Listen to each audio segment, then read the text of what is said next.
This bird just made the biggest mistake of its life.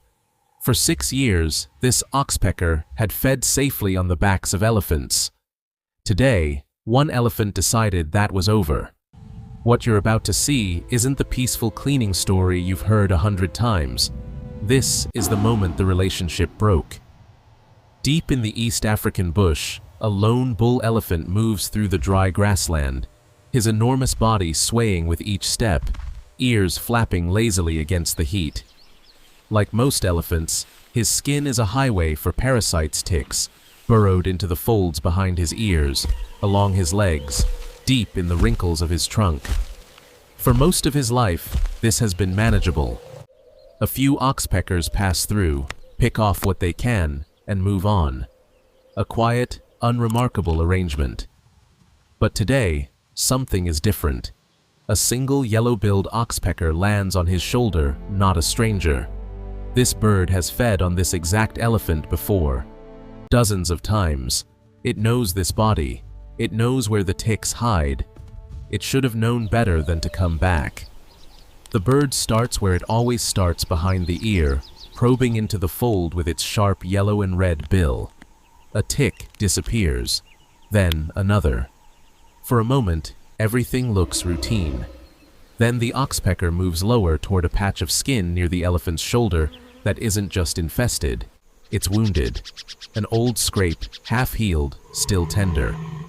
The bird pecks, not at a tick, at the wound itself.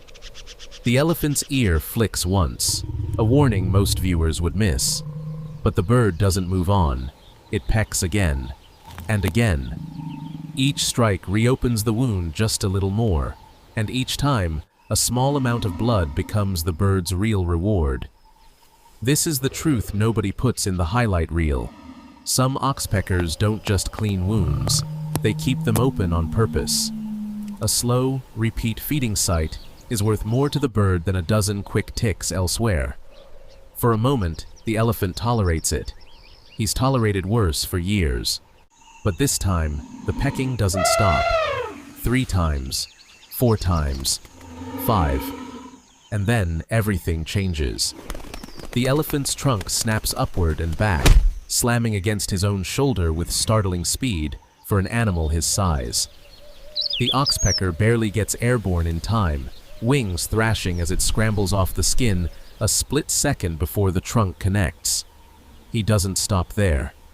The elephant spins his massive head, ears flaring wide, the universal signal of an animal done being patient, and takes 2 thunderous steps forward, chasing the bird as it flees low across the grass. This is not the calm, mutual partnership most nature documentaries show you. This is an animal saying, in the clearest language he has, "Not today." The oxpecker lands nearby in a low acacia branch, wings still slightly raised, watching from a distance. The elephant stands his ground for a moment longer, trunk curled defensively, before finally relaxing and returning to grazing. The wound on his shoulder is left open. No bird will finish the job today. Here's what's easy to miss in a moment like this. The elephant isn't being ungrateful. He's not confused about who his friend is. He's making a calculated trade-off, tolerating irritation up to a point, and drawing a hard line the second the cost outweighs the benefit. That's not weakness. That's exactly how every real relationship in nature works, including this one. For years, oxpeckers have been sold to the public as nature's selfless cleaners, the good guys of the savannah. But field researchers who've studied these birds closely have found something messier. Oxpeckers often spend a disproportionate amount of their time at wound sites, not tick clusters, because wounds are a renewable, reliable food source. Some studies have even found oxpecker activity can slow wound healing on the animals they help. That doesn't make the oxpecker a villain. It makes it exactly what it is, a wild animal doing whatever keeps it fed, same as every other creature in this ecosystem. The elephant isn't a victim either. He's not naive. He allows the relationship exactly as long as it benefits him, and not one peck longer. By evening, the elephant has moved on, grazing peacefully under a darkening sky, the wound on his shoulder a small, healing reminder of the day's disagreement. Somewhere behind him, the oxpecker has already found another host, another shoulder, another set of ticks, another chance to get it right this time. Nothing here was broken. Nothing here was betrayal.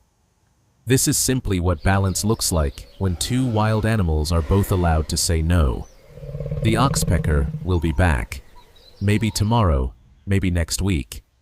And when it lands again, it now knows exactly how far this particular elephant is willing to let it go.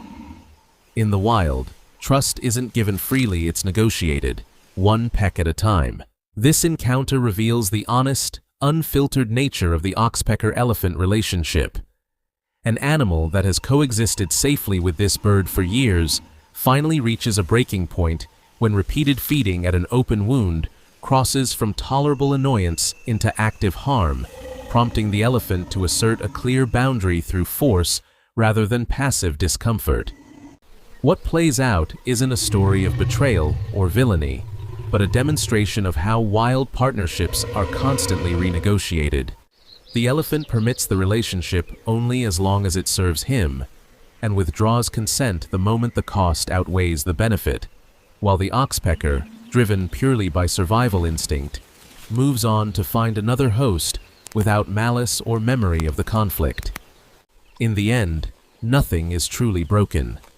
Both animals return to their respective routines, the wound left to heal on its own terms, illustrating that in nature, trust and cooperation are never permanent or unconditional.